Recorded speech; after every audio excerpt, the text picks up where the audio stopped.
Bueno, buenas tardes. Nosotros vamos a exponer lo que es el Código de Comercio dentro del marco jurídico del comercio electrónico. Nosotros somos Paulina Rodríguez Paz, Luis Enrique Arias Martínez y Kevin Porta Castillo. ¿Pasamos? Bueno, primero vamos a definir lo que es el Código de Comercio. En general, este es un conjunto de normas, criterios y principios de derecho mercantil que tratan de regular las relaciones mercantiles. En México, se decretó desde 1889 por Porfirio Díaz que se expidiera este Código de Comercio. Y este sigue vigente hasta la fecha, aunque con el tiempo se le han ido haciendo algunas reformas que vamos a ver también a continuación. Dentro de estas reformas ha habido modificaciones para abarcar los actos de comercio en materia de medios electrónicos. Y estas fueron realizadas entre los años 2000 a 2003. ¿Pasamos? Muy bien. Ahora vamos a ver algunos artículos que han sido precisamente donde se ha reformado para poder abarcar los actos de comercio electrónico. Uno de estos es el artículo 75. En este no se habla expresamente de lo que son los medios electrónicos, pero se definen todos los actos que se consideran actos de naturaleza mercantil, que son los que abarca el, el Código de Comercio.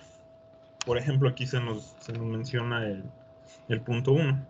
A la letra este menciona todas las adquisiciones, enajenaciones y alquileres verificados con propósitos de especulación comercial, de mantenimientos, artículos, muebles o mercaderías, sea en estado natural o sea después de trabajados o labrados.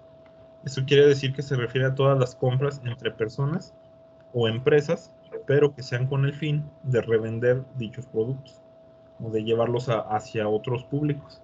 Este es lo que se refiere a este punto.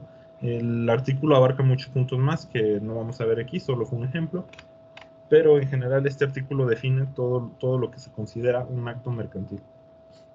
¿Seguimos? El artículo 80.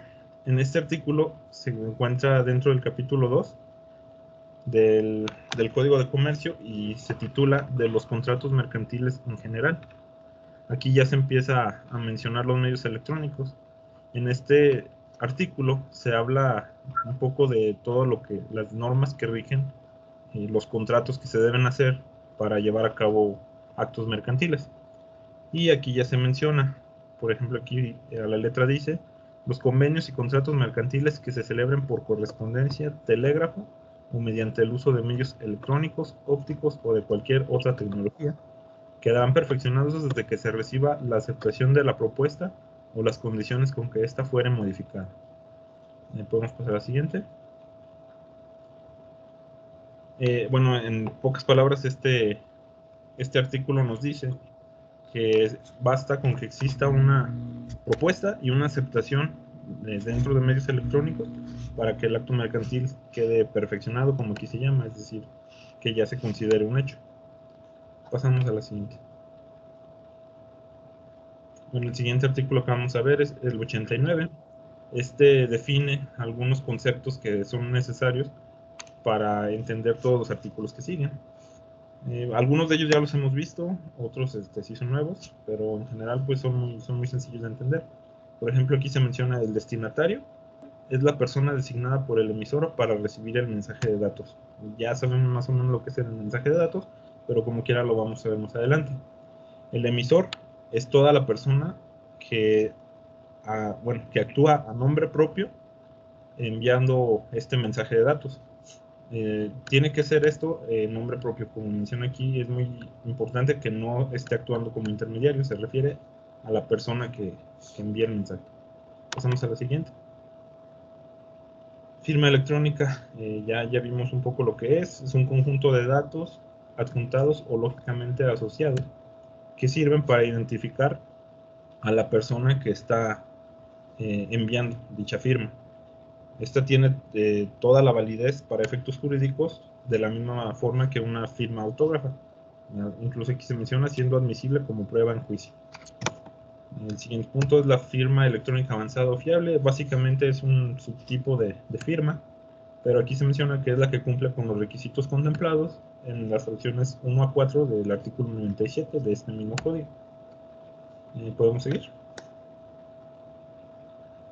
Ahora sí tenemos aquí el mensaje de datos.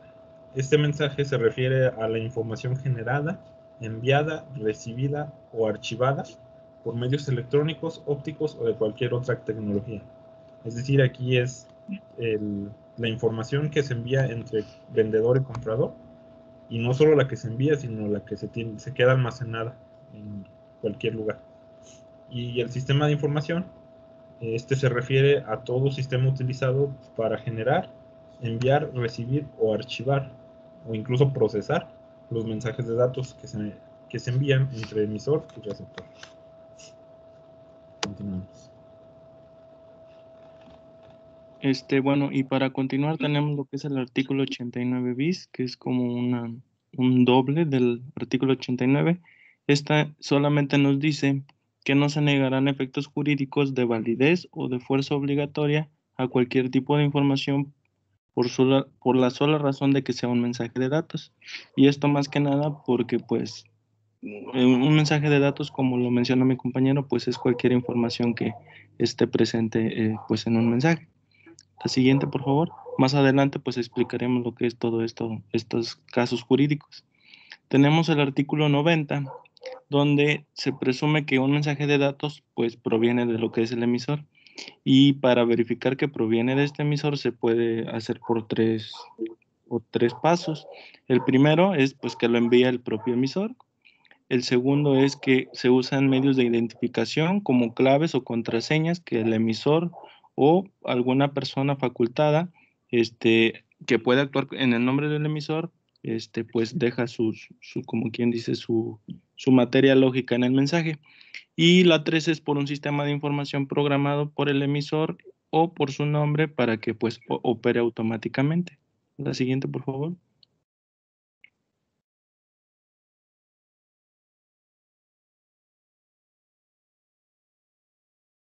Mm,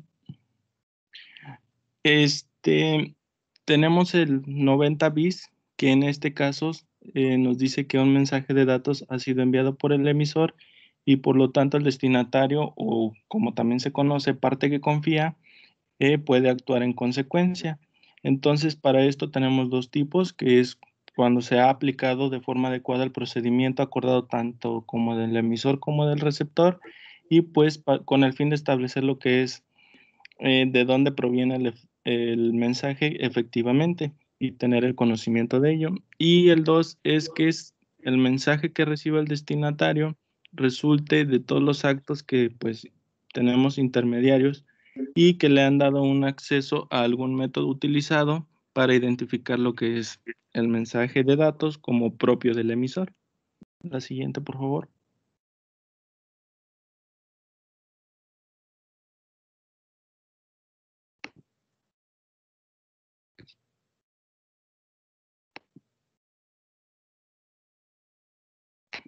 Tenemos la segunda parte, que en este caso recomienda lo que no se debe de aplicar. En este caso tenemos cuando el destinatario o la parte que confía es informado por el emisor que el mensaje no proviene de él y pues tiene que darle, como quien dice, un plazo razonable para que el destinatario pueda actuar. Y el segundo paso es cuando el destinatario o la parte que confía tiene el conocimiento de haber actuado, pues con la debida administración o con los debidos documentos y ha aplicado un método pues convenido entre los dos.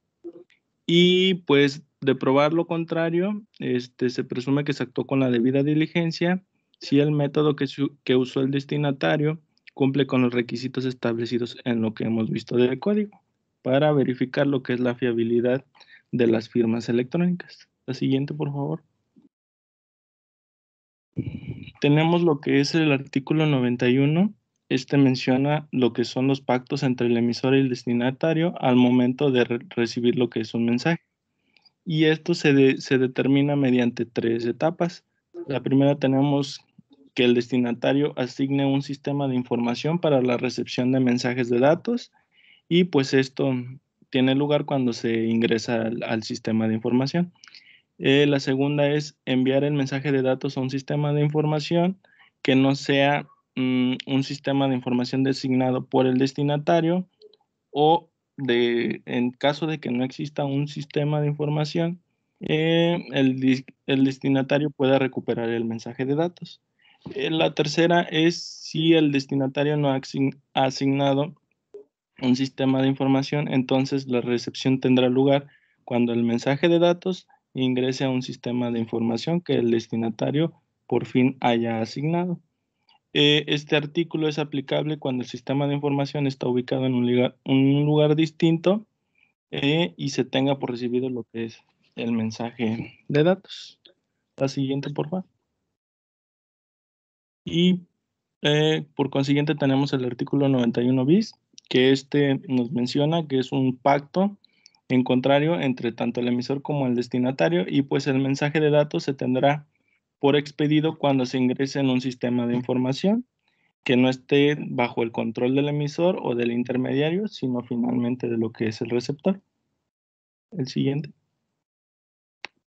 Bueno, también tenemos el artículo 92, que en lo referente a acuse de recibido de mensajes de datos estará lo siguiente, que es que si al enviar o antes de enviar un mensaje de datos el emisor solicita o acuerda con el destinatario que se acuse recibido el mensaje de datos, pero no se ha acordado entre estos una forma o un método determinado para efectuarlo, se podrá acusar recibo mediante toda comunicación del destinatario, automatizada o no, y todo acto del destinatario que baste para indicar al emisor que se ha recibido el mensaje de datos.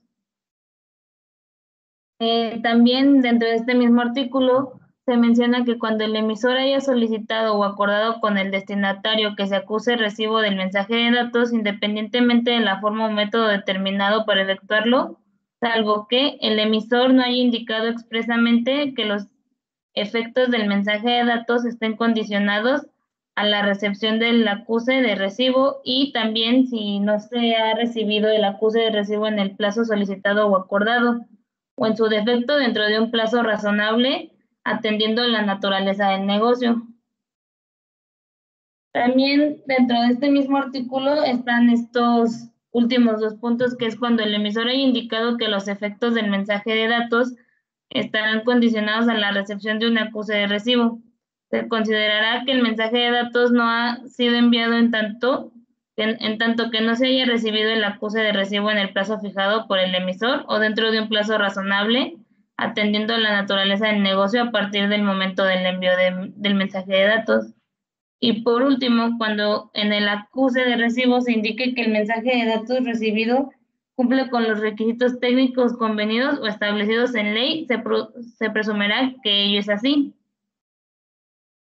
Después seguimos con el artículo 93, que dice que cuando la ley exija la forma escrita para los actos, convenios o contratos, este supuesto se tendrá por cumplido tratándose de mensaje de datos, siempre y cuando la información en el contenido se mantenga íntegra y sea accesible para su consulta sin importar el formato en el que se encuentre o represente. Y en los casos en que la ley establezca como requisito que un acto jurídico deba otorgarse en instrumento ante fedatario público, este y las partes obligadas podrán expresar los términos exactos en que las partes han decidido obligarse. Después tenemos el artículo 93 bis, que se puede resumir en que si la ley requiere que la información sea presentada y conservada en su forma original, el requisito quedará satisfecho respecto al mensaje de datos, que en dos opciones: si existe garantía confiable de que se ha conservado la integridad de la información como mensaje de datos o en alguna otra forma, y también de requerirse la información sea presentada si dicha información puede ser mostrada a la persona a la que se deba presentar. Después tenemos el artículo 94, que dice que salvo pacto en contrario entre el emisor y el destinatario, el mensaje de datos se tendrá por expedido en el lugar donde el emisor tenga su establecimiento y por recibido en el lugar donde el destinatario tenga el suyo. Para los fines del presente artículo se tiene que, si el emisor o el destinatario tienen más de un establecimiento, su establecimiento será el que guarde una relación más estrecha con la operación subyacente, o de no haber una operación subyacente, su establecimiento principal. Y también está que si el emisor o el destinatario no tienen establecimiento, se tendrá en cuenta su lugar de residencia habitual. Y por último, tendremos el artículo 95, donde dice que siempre que se entienda que el mensaje de datos proviene del emisor, dicho destinatario tendrá derecho a considerar que el mensaje de datos recibido corresponde al que quería enviar el iniciador y podrá proceder en consecuencia. El destinatario no gozará de este derecho si hubiera sabido de haber actuado con la debida diligencia o de haber aplicado algún método previamente acordado, que la transmisión había dado lugar a un error en el mensaje de datos recibido.